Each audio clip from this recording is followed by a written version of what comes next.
कहानी क्षमा, फॉरगिवनेस, क्रोध और मानसिक बोझ के बारे में है। ये हमें सिखाती है कि जब हम किसी से नफरत करते हैं तो हम उसका नुकसान नहीं करते, बल्कि खुद को एक अदृश्य जेल में बंद कर लेते हैं। शीर्षक: सड़े हुए आलू और मन का बोझ।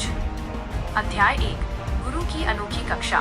एक बहुत ही ज्ञानी गुरु थे, जिनके पास दूर दूर से शिष्य शिक्षा लेने आते थे। एक दिन एक शिष्य उनके पास आया और बोला, गुरुदेव, मैं बहुत परेशान हूँ। कुछ लोगों ने मेरे साथ बहुत बुरा किया है। जब भी मैं उनके बारे में सोचता हूँ, मेरा खून उबलने लगता है। मैं उन्हें कभी माफ नहीं कर पाता। मैं इस कड़वाहट से कैसे आजाद हूँ? गुरु मुस्कुराए और उन्होंने शिष्य से कहा, कल तुम एक प्लास्टिक की थैली और कुछ आलू लेकर आना। अध्याय 2: एक अजीब शर्त। अगले दिन शिष्य आलू और थैली लेकर पहुंचा। गुरु ने उससे कहा, अब तुम उन सभी लोगों के नाम याद करो जिनसे तुम नफरत करते हो या जिन्होंने तुम्हारा दिल दुखाया है। हर एक व्यक्ति के नाम का एक आलू लो और उसे इस थैली में डाल दो। शिष्य ने ऐसा ही किया। किसी के नाम का बड़ा आलू तो किसी के नाम का छोटा। देखते ही देखते थैली काफी भारी हो गई। फिर गुरु ने दूसरी शर्त रखी, अब अगले 7 दिनों तक तुम जहाँ भी जाओगे, ये थैली हमेशा तुम्हारे साथ रहेगी।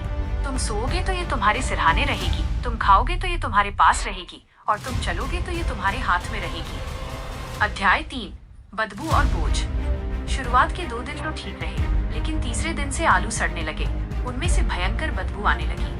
थैली से गंदा पानी रिसने लगा और वो चिपचिपी हो गई। चौथे और 5वें दिन तक शिष्य का बुरा हाल हो गया। उसे वो भारी और बदबूदार थैली ढोना बोझ लगने लगा। लोग उससे दूर भागने लगे और वो खुद भी अपनी ही बदबू से परेशान हो गया। 7वें दिन वो भागता हुआ गुरु के पास पहुंचा और थैली उनके चरणों में फेंक दी। उसने हांफते हुए कहा, गुरुदेव, मैं अब इसे और एक पल भी नहीं उठा सकता। ये बहुत भारी है और इसकी बदबू असहनीय है। मेरा जीना मुश्किल हो गया है। अध्याय 4: दिल की सफाई। गुरु ने शांत स्वर में कहा, बेटा, यही हाल तुम्हारे मन का है।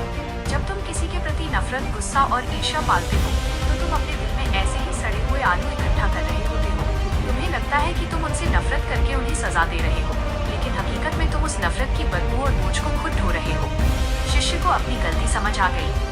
उसने उन आलू और नफरत को फेंक दिया और महसूस किया कि उसका मन कितना हल्का हो गया है।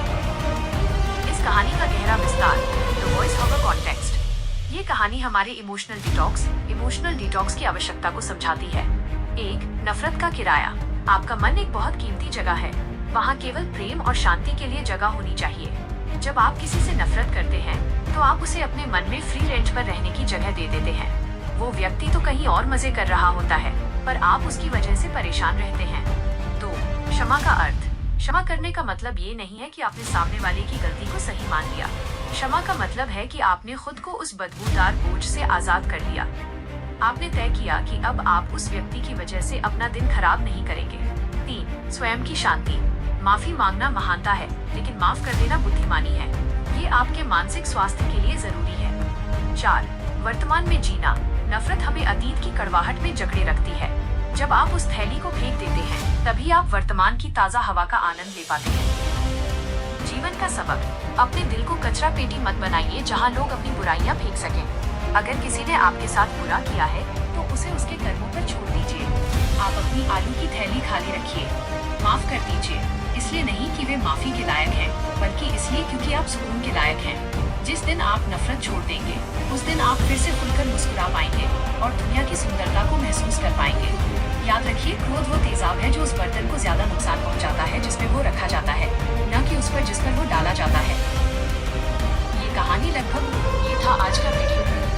मुझे उम्मीद है कि आपको इससे कुछ नया सीखने को मिला होगा और ये आपके काम आएगा। अगर आपको ये वीडियो पसंद आया तो लाइक का बटन दबाना न भूलें।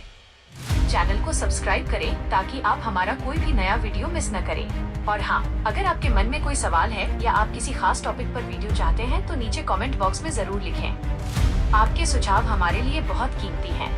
अपना कीमती समय देने के लिए बहुत बहुत धन्यवाद। देखते रहिए इंस्पिरिन MTP, सीखते रहिए और दूसरों को प्रेरित करते रहिए। मिलते हैं अगले वीडियो में। जय हिंद।